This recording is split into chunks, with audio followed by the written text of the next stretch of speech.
Around 1650 BC, there was a great city in the south of the Jordan Valley.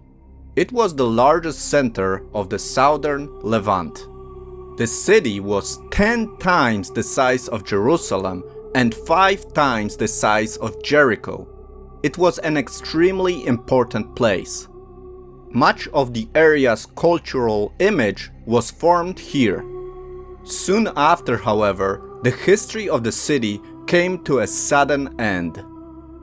Archaeologists working on Tal el-Hammam site have found there layers that testify to the existence of a settlement for 1,000 years. The city was built, destroyed, and rebuilt over many centuries. But suddenly, in the Middle Bronze Age, a 1.5-meter layer appears, which attracted the attention of specialists because it contains unusual material.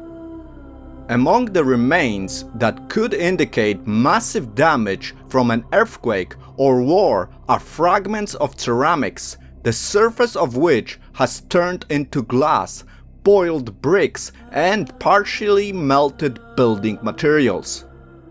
All this proves the existence of high temperatures much higher than could be achieved with the technology of that time.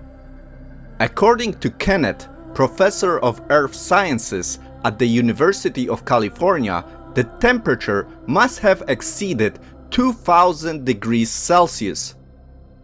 Professor Kenneth and a group of scientists from other US universities and research institutions have published an article in which they present evidence that Tal el-Hammam was destroyed by a meteorite explosion similar to the Tunguska meteorite.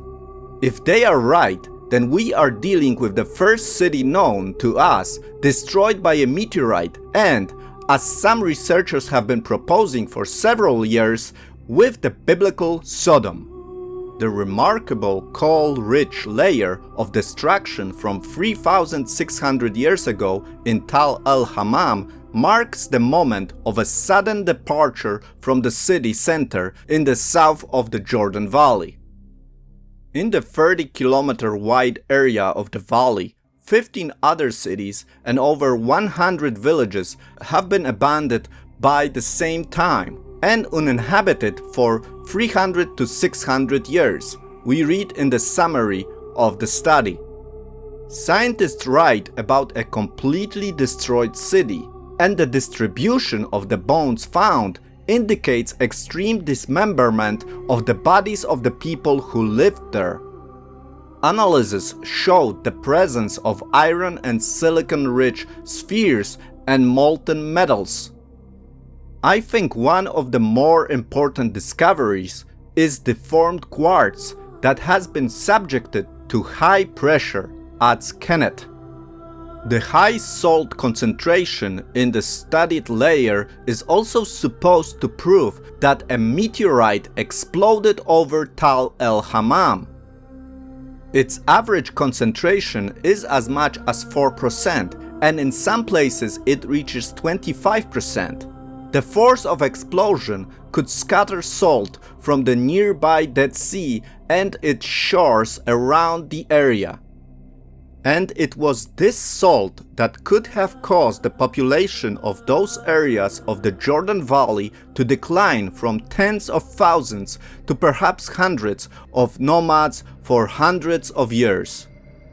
Nothing grew on the highly saline soil, so people left the area. The evidence gathered suggests that people began to settle in Tal el-Hammam and the surrounding areas about 600 years after their sudden departure. Since the discovery that Tal el-Hammam was suddenly destroyed, possibly as a result of a meteorite explosion, there has been a debate as to whether it could not be the Biblical Sodom, one of the 2 cities that got destroyed for the sins of their inhabitants. The description in the book of Genesis correspond to what could have happened during a meteorite explosion. Thank you for your attention. I hope you enjoyed this short update from Israel. If you want to stay up to date and receive information about new episodes, don't forget to subscribe to this channel. You can also support this channel by joining the Israelite channel. This will certainly help to improve and create more content for you. Have a great day and Shalom!